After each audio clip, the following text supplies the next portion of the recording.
Hi everyone, in this video I'll demonstrate how to layer two colors on a collagraph plate, and I'll be printing using acrylic paint instead of ink. Now I've already taken a print from my plate, which means that there's paint on my collagraph plate. So my subsequent prints, the colors won't be nearly as crisp because they're going to start to mix on the surface. Now you could work with that and choose different colors for each print, but just be mindful that you're using analogous colors and not complementary colors, or else you're going to end up with brown. Alright, so before you start to print, you need to make sure that you have your station set up. So I've got my tinfoil slab, I've got the paints that I'm going to be using, my brush, my spoon.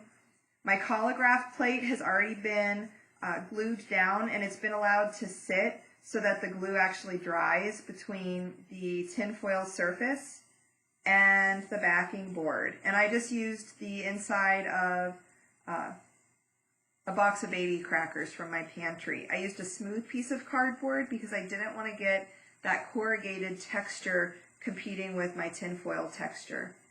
Over here I have a few sheets of paper. I have an extra scrap sheet of paper. I have my rice paper for printing, and I have my tracing paper for printing. Okay, have everything handy before you begin.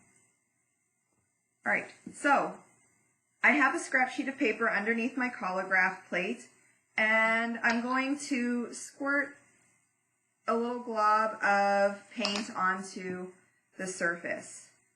Now I found that with this first layer, it's better to have a little bit more paint than you think you need, because the paint not only sits on the surface, but it falls into the cracks.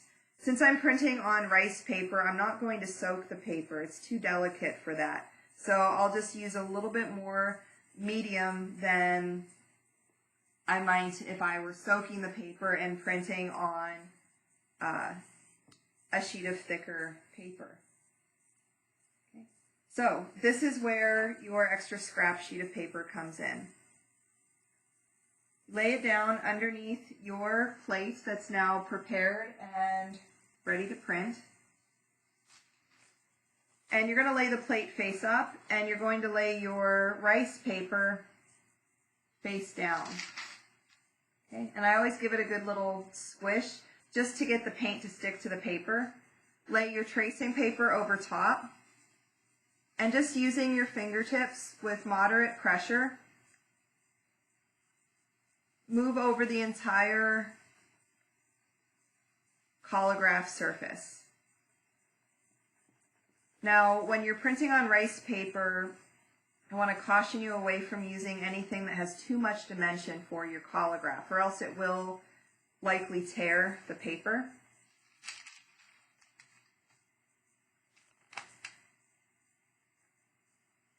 And something pretty cool actually happened in this print. Because I had printed two colors already, in this next print that I just pulled, you can actually see some of the purple that marbled in there. So that was an unexpected but welcome effect. Alright, so over here I've got my inking slab, and I'm going to lay a little bit more ink down on the surface. And remember, with your brayer, these are small, so you shouldn't be going more than 4 inches in either direction. And I like to move vertically as well as horizontally, just to make sure that I get the entire inking slab smoothed out consistently.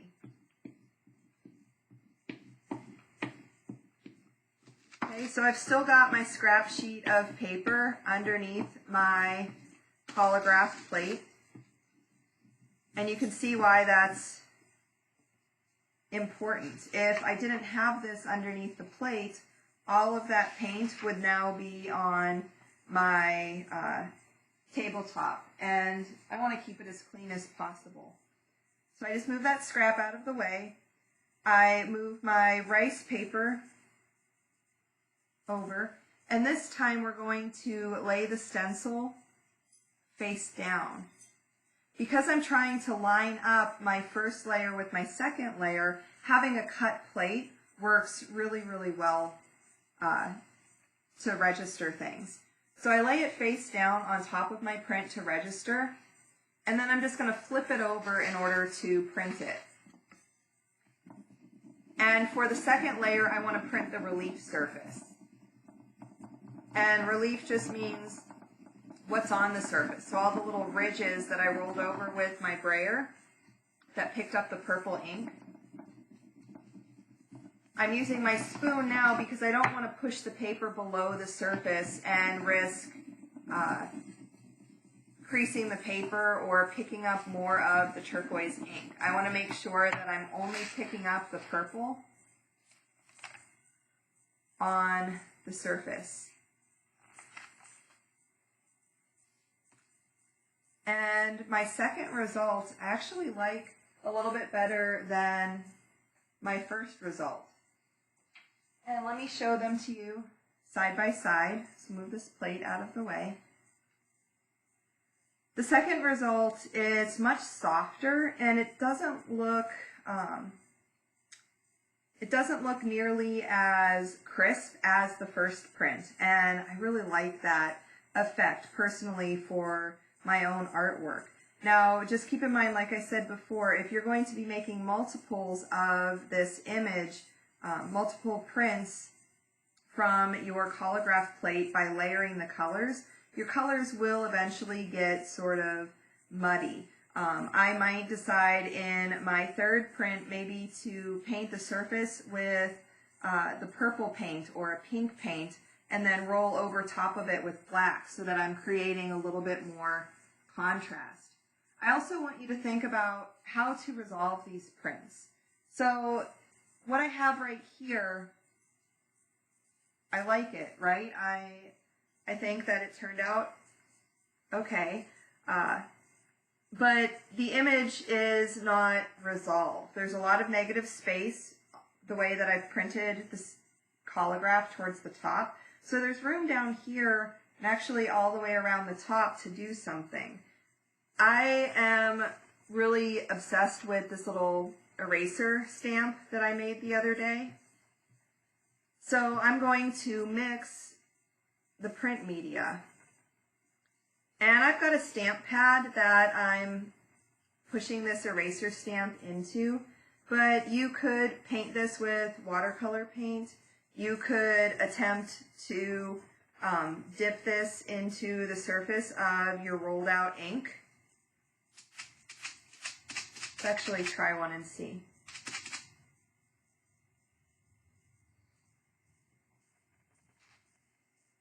Okay, you could roll directly over the surface. Let's say you just don't have an ink pad lying around. You can use your brayer to roll your paint over the surface and achieve actually some pretty nice results. If I'm careful about this, I can line it back up and overlap the black with the purple ink. But what I wanted you to see here is how you can get a lot of different effects from something really, really simple. This is a scrap of tin foil. It's the inside of a box of food from my pantry. It's just been glued down. We printed this by hand using acrylic paint and the pressure from our fingertips. So this is a really great way to get some interesting results and to work with printmaking outside of the studio when you don't have access to a press or when you just want to experiment with your technique and develop something that explores mark making and texture in a new way.